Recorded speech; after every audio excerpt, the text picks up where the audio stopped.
Sunset একাডেমির আরও একটি ক্লাসে সবাইকে ওয়েলকাম জানাচ্ছি। আমরা যেটা সিরিজ চালু করছি সেটা সানসেট সেশনের নাম দিয়ে এমসিকিউ সেট নম্বর আজকে 3। আমরা যেটা করছি যেটা প্রত্যেকটা সাবজেক্টের জিকে নিয়ে একটা যে সিরিজ চালু করছি, 30টা প্রশ্ন থাকছে। সেখানে কে কত পাচ্ছ সেটা কমেন্টে জানিও, ঠিক আছে? WP constable, clerkship, WP SI, miscellaneous সমস্ত রকমের কোশ্চেন কিন্তু আলোচনা করছি, বা এটা করলে কিন্তু সেই পরীক্ষাগুলোতে তোমরা হেল্প পাবে, ঠিক আছে? আজকের আমাদের প্রথম প্রশ্ন, আজকের সেট 3। আজকের প্রথম প্রশ্ন, ভারতের প্রথম উপরাষ্ট্রপতি কে ছিলেন? ভারতের প্রথম উপরাষ্ট্রপতি ডক্টর রাজেন্দ্র প্রসাদ, ডক্টর সর্বপল্লী রাধাকৃষ্ণন, জাকির হোসেন নাকি ভিপি গিরি? সঠিক উত্তরটি হয়ে যাবে কিন্তু ডক্টর সর্বপল্লী রাধাকৃষ্ণন ছিলেন আমাদের ভারতের প্রথম উপরাষ্ট্রপতি। তিনি পরবর্তীতে রাষ্ট্রপতি হয়েছিলেন। তিনি কত নম্বর রাষ্ট্রপতি ছিলেন? তিনি সেকেন্ড রাষ্ট্রপতি ছিলেন, ঠিক আছে? প্রথম রাষ্ট্রপতি কে ছিলেন? প্রথম রাষ্ট্রপতি ছিলেন হচ্ছে রাজেন্দ্র প্রসাদ, ঠিক আছে? ডক্টর রাজেন্দ্র প্রসাদ তিনি ছিলেন প্রথম রাষ্ট্রপতি, ঠিক আছে? ডক্টর জাকির হোসেন তিনি ছিলেন থার্ড আমাদের প্রেসিডেন্ট, ঠিক আছে? আর তার সঙ্গে তিনি ছিলেন হচ্ছে সেকেন্ড ভাইস প্রেসিডেন্ট, ঠিক আছে? আর তিনি ছিলেন কিন্তু ফার্স্ট আমাদের মুসলিম বা সংখ্যালঘু রাষ্ট্রপতি বা উপরাষ্ট্রপতি, ঠিক আছে? আর ভিপি গিরি ছিলেন কিন্তু ফার্স্ট অ্যাক্টিং প্রেসিডেন্ট, ঠিক আছে? অ্যাক্টিং প্রেসিডেন্ট বা অস্থায়ী যে আমাদের রাষ্ট্রপতি হয় তিনি ছিলেন প্রথম, ঠিক আছে?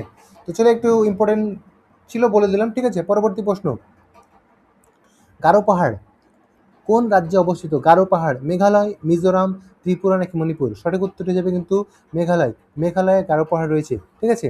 পরবর্তী প্রশ্ন, কোন মৌলকে জীবনের মৌল বলা হয়? জীবনের মৌল অক্সিজেন, নাইট্রোজেন, কার্বন, হাইড্রোজেন। যেখানে কনফিউশন লাগতে পারে সেটা হচ্ছে অক্সিজেনের সঙ্গে, কারণ অক্সিজেনে আমাদের জীবন বলা হয়, কিন্তু জীবনের মৌল যদি বলা হয় তাহলে সেটা হয়ে যাবে কিন্তু কার্বন, ঠিক আছে? পরবর্তী প্রশ্ন, ভারতের সংবিধান কবে কার্যকর হয়? কার্যকর হয় বা গৃহীত হয়, এই দুটো খুব ভালো করে দেখবে প্রশ্ন পড়ার সময়। কার্যকর হয় যেহেতু এখানে বলা আছে 15 আগস্ট 1948, 26শে জানুয়ারি 1950, 26শে নভেম্বর 1949, 24শে জানুয়ারি 1950। এখানে যেহেতু কার্যকর বলা হয়েছে, কার্যকর হচ্ছে আমাদের 26শে জানুয়ারি 1950, যেদিন আমাদের আমাদের প্রজাতন্ত্র দিবস, সেটি হচ্ছে সেদিনই প্রথম সংবিধান কার্যকরী হয়, সেটা হচ্ছে 26শে জানুয়ারি 1949। কিন্তু 26শে নভেম্বর 1949 যদি বলা হয় তাহলে এই দিনটি হচ্ছে কিন্তু গৃহীত হয়, সংবিধান গৃহীত হয় 26শে নভেম্বর 1949-এ, ঠিক আছে? পরবর্তী প্রশ্ন, চন্দ্রগুপ্ত মৌর্যর উপদেষ্টা কে ছিলেন? কালিদাস, কৌটিল্য, আর্যভট্ট নাকি বরাহমিহির? চন্দ্রগুপ্তের উপদেষ্টা ছিলেন কিন্তু হচ্ছে আমাদের কৌটিল্য, ঠিক আছে? যার লেখা বইটি হচ্ছে অর্থশাস্ত্র, ঠিক আছে? তো চলো পরবর্তী প্রশ্ন আমরা চলে যাই। 5 নম্বর হলো 6 নম্বর প্রশ্ন আজকের, ভারতের বৃহত্তম বন্দর কোনটি? বন্দর যদি বলি কলকাতা, চেন্নাই, মুম্বাই নাকি পারাদ্বীপ? সবচেয়ে বড় যদি বলি তাহলে হচ্ছে মুম্বাই বন্দর হচ্ছে ভারতের সবচেয়ে বৃহত্তম বন্দর, ঠিক আছে? পরবর্তী প্রশ্ন, পশ্চিমবঙ্গের রাজ্য পশু কোনটি? রাজ্য পশু বাঘ, গন্ডার, মাছরাঙা নাকি ফিশিং ক্যাট বা মেছো বিড়াল? পশু যেহেতু বলা আছে, আনসারটি হয়ে যাবে ফিশিং ক্যাট বা মেছো বিড়াল, ঠিক আছে? অনেক সময় অপশানে যেটা থাকে সেটা হচ্ছে বাগরোল, ঠিক আছে? এটা অপশানে থাকে। আচ্ছা, মাছরাঙা যদি কথা বলি, মাছরাঙা হচ্ছে আমাদের রাজ্য পাখি, হচ্ছে আমাদের মাছরাঙা, ঠিক আছে? আর ইংলিশে যদি বলি হোয়াইট থ্রোটেড কিং ফিশার, তাই তো? এটাকে বলা হয়ে থাকে আমাদের রাজ্য পশু বা মাছরাঙার ইংলিশ নামটা এটা, ঠিক আছে? তো চলো পরবর্তী প্রশ্ন চলে যাই। সিভিল ডিস এটা ডিস হয়ে গেছে, এটা সিভিল ডিস ওবিডিয়েন্স মুভমেন্ট কত সালে হয়? ঠিক আছে, ডিস ওবিডিয়েন্স মুভমেন্ট যদি বলি সেটা হচ্ছে আইন অমান্য আন্দোলন, তাই তো? আইন অমান্য আন্দোলন কবে শুরু হয়? 1920, 1930, 1942 নাকি 1919? সঠিক উত্তর হয়ে যাবে কিন্তু 1930। আচ্ছা, সিভিল ডিসঅবিডিয়েন্স মুভমেন্ট বা আইন অমান্য আন্দোলন নিয়ে যদি কথা বলি তাহলে এর যে প্রথম পর্যায় বা যেভাবে স্টার্ট হয়েছিলেন সেটা কিভাবে হয়েছিল, যে মুভমেন্টটা, সেটা হচ্ছে লবণ সত্যাগ্রহ বা ডান্ডি অভিযান, এটা দিয়ে কিন্তু প্রথম শুরু হয় আইন অমান্য আন্দোলন, ঠিক আছে। এই সালটি কি, এটা তো 1930, এটা দিয়ে শুরু হয়, তাই আইন অমান্য আন্দোলন সেই 1930 থেকে শুরু হবে, ঠিক আছে। পরবর্তী প্রশ্ন, ভারতীয় রেলের সদর দপ্তর কোথায়? রেলের সদর দপ্তর, ইন্ডিয়ান রেলওয়ে যে সদর দপ্তর, কলকাতা, মুম্বাই, চেন্নাই নাকি নয়াদিল্লি? সঠিক উত্তরটি হবে কিন্তু নয়াদিল্লি। নয়াদিল্লিতে রয়েছে ভারতীয় রেলের সদর দপ্তর। যদি বলি যে আমাদের এই মুহূর্তে ইন্ডিয়াতে রেলের জোন কটা আছে, latest rail zone, railway zone, ঠিক আছে, কটা রয়েছে সেটা যদি হয় 19টি। 19টি রেলওয়ে জোন রয়েছে। তার মধ্যে সবচেয়ে মজাদার বিষয় হচ্ছে কলকাতা। কলকাতা হচ্ছে ইআর, ইস্টার্ন রেলওয়ে, এশিয়ার, সাউথ ইস্টার্ন রেলওয়ে, আর হচ্ছে কলকাতা মেট্রো। কলকাতা মেট্রো কিন্তু একমাত্র, মানে মেট্রো যে হচ্ছে একটা ভারতীয় আলাদা করে রেল জোন, ঠিক আছে। এই 3টি রেল জোনের যে হেডকোয়ার্টার সেটা রয়েছে কলকাতায়, ঠিক আছে। আর তাছাড়া মুম্বাইয়ের দুটো রয়েছে, ঠিক আছে। মুম্বাই শহরেও দুটো কিন্তু রয়েছে, ঠিক আছে। দুটো রেলের জোন হেডকোয়ার্টার রয়েছে, যদিও বা দুটো আলাদা, একটা চার্চ গেটে আর একটা হচ্ছে ছত্রপতি শিবাজি টার্মিনাস ওখানে, ঠিক আছে। চলো পরবর্তী প্রশ্ন, কোন ভিটামিন রক্ত জমাট বাঁধতে সাহায্য করে? রক্ত জমাট vitamin A, K, C, D. সঠিক উত্তরটি আমাদের হয়ে যাবে ভিটামিন কে। ভিটামিন কে আমাদের রক্ত জমাট বাঁধতে সাহায্য করে, ঠিক আছে। ভিটামিন এ কিসের জন্য হয়? রাতকানা হয় ভিটামিন এর অভাবে, ঠিক আছে। ভিটামিন সি এর অভাবে কী রোগ হয়? স্কারভি রোগ হয়। ভিটামিন ডি এর অভাবে কী হয়? রিকেট বা অস্টিওম্যালেসিয়া। ছোটোদের রিকেট, বড়দের অস্টিওম্যালেসিয়া, ঠিক আছে। চলো পরবর্তী প্রশ্ন, ভারতের মিসাইল ম্যান কাকে বলা হয়ে থাকে? হোমি ভাবা, বিক্রম সারাভাই, এপিজে আব্দুল কালাম নাকি সিভি রমন? ভারতের মিসাইল ম্যান বলা হয়ে থাকে ডক্টর এপিজে আব্দুল কালামকে, ঠিক আছে। পরবর্তী প্রশ্ন, 12 নম্বর প্রশ্ন, ভারতের সবচেয়ে বেশি জনসংখ্যা রাজ্য, মানে সর্বাধিক জনবহুল রাজ্য কোনটি? বিহার, মহারাষ্ট্র, পশ্চিমবঙ্গ নাকি উত্তরপ্রদেশ? সঠিক উত্তরটি হয়ে যাবে উত্তরপ্রদেশ। যদি বলা হয় জনঘনত্ব তাহলে হয়ে যাবে বিহার, ঠিক আছে। জনঘনত্বের ফার্স্ট হচ্ছে বিহার, পশ্চিমবঙ্গ হচ্ছে সেকেন্ড জনঘনত্বে, ঠিক আছে। চলো 13 নম্বর প্রশ্ন, আলিপুর বোমা মামলা কার সঙ্গে সম্পর্কিত? আলিপুর বোমা মামলা ক্ষুদিরাম বসু, অরবিন্দ ঘোষ, বাঘাযতীন সূর্য সেন। এখানে যেটি কনফিউশন লাগবে সেটা হচ্ছে ক্ষুদিরাম বসুর সঙ্গে অরবিন্দ ঘোষের, কিন্তু বোমা মামলা কেসের ব্যাপারে যদি বলা হয় তাহলে সঠিক উত্তর হয়ে যাবে কিন্তু অরবিন্দ ঘোষ। এখানে যদি একটু কেসটা বলি তাহলে হয়তো তোমরা ক্লিয়ার হয়ে যাবে, ঠিক আছে। আচ্ছা, ক্ষুদিরাম বসু এবং প্রফুল্ল চাকি, ঠিক আছে। ক্ষুদিরাম বসু এবং প্রফুল্ল চাকি যে কিংসফোর্ডের গাড়ির উদ্দেশ্যে বোমা নিক্ষেপ করেছিলেন সেটি করেছিলেন হচ্ছে 1908-এ, ঠিক আছে। 1908-এর 30শে এপ্রিল, 30শে এপ্রিল বোমা হামলা করলেন, ঠিক আছে। ঘটনাটা ঘটেছিল কিন্তু মজফরপুরে, ঠিক আছে। এবং এই ঘটনা পড়ার পর মুরারি পুকুরে বাগান বাড়ি থেকে তল্লাশি করে অরবিন্দ ঘোষ সহ প্রায় 35 জনকে অ্যারেস্ট করে। এই 35 জনকে অ্যারেস্ট করার পর সেখান থেকে শুরু হয়ে যায় কিন্তু আলিপুর বোমা মামলা, ঠিক আছে। তো স্বাভাবিক এটাও সেই আলিপুর বোমা মামলার সালটা 1908, ঠিক আছে।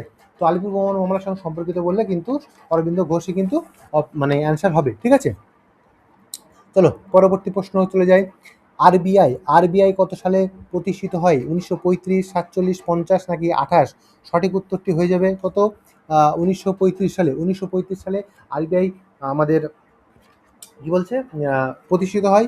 ডেটও যদি বলি ডেট হয়ে যাবে কিন্তু দরকার নেই, তবু বলে দিই যদি অ্যাডভান্স করার ইচ্ছা হয়। এপ্রিল 1 তারিখ হচ্ছে আরবিআই প্রতিষ্ঠিত হয় এবং জাতীয়করণ হয়, আরবিআই জাতীয়করণ বা ন্যাশনালাইজেশন হয় কিন্তু 1949, ঠিক আছে।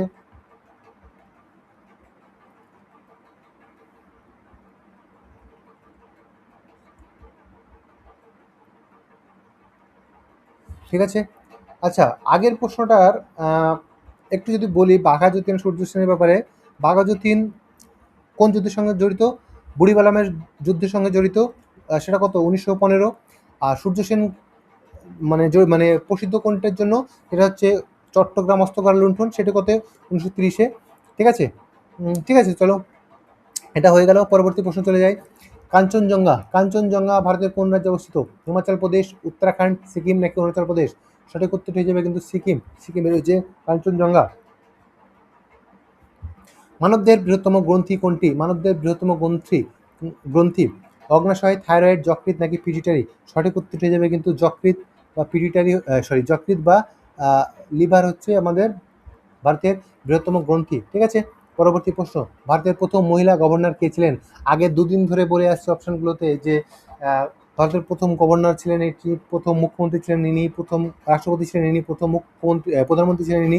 চলো, আজকের প্রশ্ন হচ্ছে প্রথম গভর্নর বা রাজ্যপাল কে ছিলেন? সরোজিনী নাইডু, সুচেতা কৃপালিনী, ইন্দিরা গান্ধী নাকি বিজয়লক্ষ্মী পণ্ডিত? ঠিক আছে, এখানে সঠিক উত্তরটি হয়ে যাবে কিন্তু আমাদের সরোজিনী নাইডু। সরোজিনী নাইডু হচ্ছে প্রথম মহিলা রাজ্যপাল। ঠিক আছে, সুচেতা কৃপালিনী কি ছিলেন? তিনি ছিলেন প্রথম মহিলা মুখ্যমন্ত্রী। ঠিক আছে, ইন্দিরা গান্ধী কে ছিলেন? প্রথম মহিলা প্রধানমন্ত্রী। ঠিক আছে, ক্লিয়ার? ঠিক আছে, আচ্ছা, এই অপশানটা দিয়েছি তার কারণ হচ্ছে এটা অতটা গুরুত্বপূর্ণ নয়, তবু আছে তো বলে দিই। ইনি ছিলেন, বিজয়লক্ষ্মী পণ্ডিত ছিলেন জাতিসংঘের যে সাধারণ নির্বাচন হয় সেই সাধারণ নির্বাচনের প্রথম মহিলা সভাপতি, ইউএনের বা ইউনাইটেড নেশনের প্রথম মহিলা সভাপতি, সেটা কিন্তু জেনারেল ইলেকশনে। ঠিক আছে, জেনারেল ইলেকশনে। ঠিক আছে, জেনারেল সরি ইলেকশন বলছি, অ্যাসেম্বলি। প্রথম ইউএন বা ইউনাইটেড নেশন বা জাতিসংঘের প্রথম মহিলা সভাপতি, জেনারেল অ্যাসেম্বলি বা আমাদের সাধারণ পরিষদের। ঠিক আছে, আচ্ছা, ইনি কিন্তু আমাদের যে জওহরলাল নেহেরু ছিলেন আমাদের প্রধানমন্ত্রী, তার কিন্তু বোন হয়। ঠিক আছে, এটা একটা বলে দিলাম। চলো, পরবর্তী প্রশ্ন, জালিয়ানওয়ালাবাগ হত্যাকাণ্ড কত সালে হয়েছিল? 1905, 1919, 1922 নাকি 1931? সঠিক উত্তর হিসেবে কিন্তু 1919, এবং ডেটটা যদি বলি এক্স্যাক্ট, সেটা হচ্ছে 13ই এপ্রিল। তাই তো?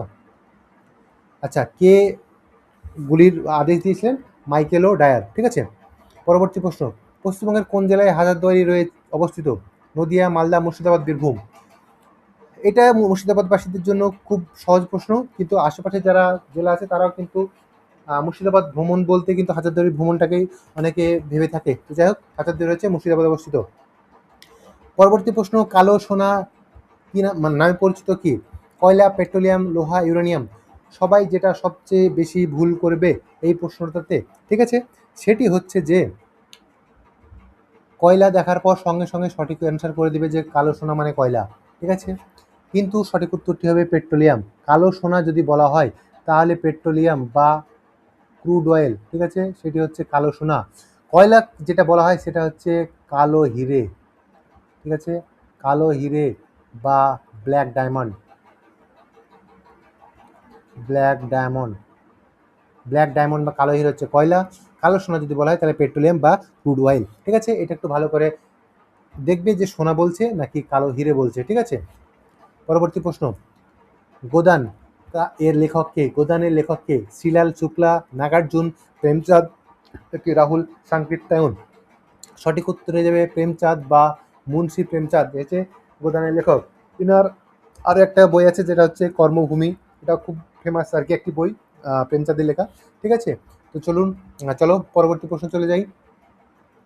দেউচা পাচামি প্রকল্প কোন কোন জেলা? ঠিক আছে, বীরভূম, বাঁকুড়া, পুরুলিয়া নাকি পশ্চিম মেদিনীপুর? এটা খুব ইম্পর্টেন্ট প্রশ্ন, অনেক সময় পড়ে যেতেও পারে প্রশ্নটা। ঠিক আছে, দেউচা পাচামি প্রকল্পটি কোন জেলায়? বীরভূম, বাঁকুড়া? সঠিক উত্তর হিসেবে কিন্তু বীরভূম জেলার প্রকল্প, সেটা হচ্ছে দেউচা পাচামি। দেউচা পাচামি কি? সেটা হচ্ছে আমাদের কয়লার যে ব্লক, ঠিক আছে, মানে কোল ব্লক বলা হয় এটাকে, কোল ব্লক। ঠিক আছে, দেউচা পাচামি কোল ব্লক হচ্ছে পশ্চিমবঙ্গের বীরভূম জেলায় অবস্থিত। ঠিক আছে, এটা কিন্তু অনেক সময় বলা হয়ে থাকে যে ভারতের বৃহত্তম কয়লা ব্লক। ঠিক আছে, আচ্ছা, চলো 22-23 পরের প্রশ্ন, সংবিধানের কোন অংশে মৌলিক অধিকার রয়েছে? কোন অংশে মৌলিক অধিকার বা ফান্ডামেন্টাল রাইটস রয়েছে? 3, 4, 5 নাকি 2? ঠিক আছে, সঠিক উত্তর হয়ে যাবে কিন্তু পার্ট 3 বা অংশ 3-তে রয়েছে সংবিধানের মৌলিক অধিকার। 2-এ কি রয়েছে? 2-এ রয়েছে নাগরিকত্ব বা সিটিজেনশিপ। ঠিক আছে, নাগরিকত্ব বা সিটিজেনশিপ। 4-এ কি রয়েছে? 4-এ রয়েছে ডিপিএসপি বা আমাদের নির্দেশাত্মক নীতি, বা এইটা আছে যেটা সরকার আমাদের জন্য করবে। 5-এ কি বলা রয়েছে? 5-এ কিন্তু বলা রয়েছে আমাদের দ্য ইউনিয়ন। দ্য ইউনিয়ন যদি বলি যে ইউনিয়ন মানে কি? ইউনিয়ন মানে যে সমস্ত আমাদের, মানে এখানে বিভিন্ন চ্যাপ্টার করা আছে পার্ট 5-এর, বিভিন্ন চ্যাপ্টারতে যে এক্সিকিউটিভ অফিসার আছে, যেমন আমাদের প্রেসিডেন্ট, ভাইস প্রেসিডেন্ট, আমাদের যে পার্লামেন্ট আছে তার প্রাইম মিনিস্টার বা আরও যাবতীয় পদ আছে, বা আমাদের সুপ্রিম কোর্ট, আমাদের সিএজি, আমাদের অ্যাটর্নি জেনারেল, বিভিন্ন পার্টে বিভিন্ন চ্যাপ্টার আছে। এগুলো সবগুলো নিয়ে কিন্তু আমাদের ইউনিয়ন গঠিত, ঠিক আছে। এটি রয়েছে আমাদের পার্ট 5-এ। পরবর্তী প্রশ্ন, অপারেশন ব্লু স্টার কোন সালে গঠিত হয়েছিল? 75, 80, 84 নাকি 91? সঠিক উত্তর হয়ে যাবে কিন্তু 1984 সালে। 1984 সালে হয়েছিল অপারেশন ব্লু স্টার, ঠিক আছে। এটা এক ধরনের একটি মিলিটারির অপারেশন ছিল বাই ইন্ডিয়ান আর্ম ফোর্স, ঠিক আছে। এটি ঘটেছিল হচ্ছে ইন্দিরা গান্ধীর সময়ে, ঠিক আছে। এটা ওই ঘটনা যদি একটু বলি তাহলে হচ্ছে ইন্দিরা গান্ধীর সময় ওই শিখ তীর্থস্থান ছিল হরমন্দির সাহিব, ওইটা দখল করাটাই নিয়ে একটা অপারেশন, ঠিক আছে। তোমরা একবার গুগল করে নিতে পারো, তাহলে ডিটেলসে জেনে যাবে, ঠিক আছে। তো একবার হালকাভাবে বলে দিলাম, ইন্দিরা গান্ধীর সময়ে 1984 সালে অপারেশন ব্লু স্টার হয়েছিল শিখদের হরমিন্দর সাহেব দখল করা নিয়ে, ঠিক আছে। বাকিটা তোমরা ডিটেলসে দেখে নিও। পরবর্তী প্রশ্ন, পৃথিবীর সবচেয়ে গভীর মহাসাগর কোনটি? ভারত মহাসাগর, আর্কটিক মহাসাগর, আটলান্টিক মহাসাগর নাকি প্রশান্ত মহাসাগর? সবচেয়ে যেটা গভীর মহাসাগর সেটি হচ্ছে কিন্তু প্রশান্ত মহাসাগর, এবং সবচেয়ে যেটা অগভীর সেটি হচ্ছে কিন্তু আর্কটিক, সবচেয়ে অগভীর, ঠিক আছে। পরবর্তী প্রশ্ন, গ্রিন হাউস ইফেক্টের জন্য প্রধানত কোন গ্যাস দায়ী? অক্সিজেন, হাইড্রোজেন, কার্বন ডাইঅক্সাইড নাকি নিয়ন? আমরা সঠিক উত্তরটি হয়ে যাবে আমাদের CO2 বা কার্বন ডাইঅক্সাইড গ্রিন হাউস ইফেক্টের জন্য দায়ী, ঠিক আছে। পরবর্তী প্রশ্ন যদি আমরা চলে যাই, 27 নম্বর প্রশ্ন, অরণ্যের অধিকার এর রচয়িতা কে? অরণ্যের অধিকার খুব গুরুত্বপূর্ণ প্রশ্ন, বিভিন্ন পরীক্ষায় অনেকবার পড়েছে। অরণ্যের অধিকার রচয়িতা বিভূতিভূষণ বন্দ্যোপাধ্যায়, মহাশ্বেতা দেবী, মহাদেব বর্মা, অনুরূপা দেবী। সঠিক উত্তর হয়ে যাবে কিন্তু মহাশ্বেতা দেবী। মহাশ্বেতা দেবীর যদি আরও একটা গুরুত্বপূর্ণ কথা বলি, লেখা, সেটা হচ্ছে কি 1084 মা, ঠিক আছে, একটা গুরুত্বপূর্ণ লেখা, ঠিক আছে। আচ্ছা, বিভূতিভূষণ কিন্তু আমাদের খুব গুরুত্বপূর্ণ একজন লেখক। তার যদি বলি, রয়েছে আরণ্যক, রয়েছে পথের পাঁচালী, রয়েছে চাঁদের পাহাড়, রয়েছে আদর্শ হিন্দু হোটেল রয়েছে। এগুলো মোটামুটি খুব গুরুত্বপূর্ণ আছে। তো অনেক বড় হচ্ছে বলে আমি লিখলাম না, ঠিক আছে, একটু মনে রেখে দিও। আরণ্যক, তারপরে হচ্ছে পথের পাঁচালী, চাঁদের পাহাড়, আর হচ্ছে আর একটা কি বললাম যেন, আদর্শ হিন্দু হোটেল, ঠিক আছে। আর মহাশ্বেতা দেবীর হচ্ছে অরণ্যের অধিকার এবং 1084 মা, এই দুটো কিন্তু খুব গুরুত্বপূর্ণ। পশ্চিমবঙ্গের রাজ্য বৃক্ষ কোনটি? বৃক্ষ কোনটি? আম, ছাতিম, বট, শাল? সঠিক উত্তরটি কিন্তু ছাতিম। ছাতিম হচ্ছে পশ্চিমবঙ্গের রাজ্য বৃক্ষ, ঠিক আছে। ন্যাশনাল ইনকাম বা জাতীয় আয় পরিমাপে, ন্যাশনাল ইনকাম বা জাতীয় আয় পরিমাপের ক্ষেত্রে কোন পদ্ধতি ব্যবহৃত হয়? আয় পদ্ধতি হয়, ব্যয় পদ্ধতি হয়, উৎপাদন পদ্ধতি হয়, নাকি উপরে সবকটি? সঠিক উত্তর হিসেবে কিন্তু উপরে সবকটি। আমাদের যখন ন্যাশনাল ইনকাম বের করা হয় তখন আয়ও গোনা হয়, ব্যয়ও গোনা হয়, যা উৎপাদন করছে সেগুলো গোনা হয়, ঠিক আছে। সঠিক উত্তর হিসেবে কিন্তু উপরে সবকটি। ভারতের প্রথম ভারতীয় গভর্নর জেনারেল কে ছিলেন? ভারতের প্রথম ভারতীয় গভর্নর জেনারেল ছিলেন কিন্তু শ্রী রাজাগোপালাচারী বা চক্রবর্তী রাজাগোপালাচারী। মজার বিষয় হলো যে শ্রী রাজাগোপালাচারী তিনি ছিলেন ওয়েস্ট বেঙ্গলের ফার্স্ট গভর্নর, ঠিক আছে। ভারতের প্রথম রাজ্যপাল ছিলেন কিন্তু শ্রী রাজাগোপালাচারী, ঠিক আছে। তো চলো, আজকের ক্লাসটি এখানে শেষ হচ্ছে। তো তোমরা 30-এর মধ্যে কে কত পেলে একটু কমেন্ট করে জানিও, ঠিক আছে। আর ক্লাসগুলো কেমন লাগছে সেটিও জানিও, ঠিক আছে। আর কোন বিষয়গুলো একটু বেশি করে কোশ্চেন অ্যাড করবো সেটা বলতে পারো, সেগুলো করে দেবো, ঠিক আছে। তো চলো, এখানে ক্লাসটি শেষ করছি। তোমরা ভালো করে পড়াশোনা করো।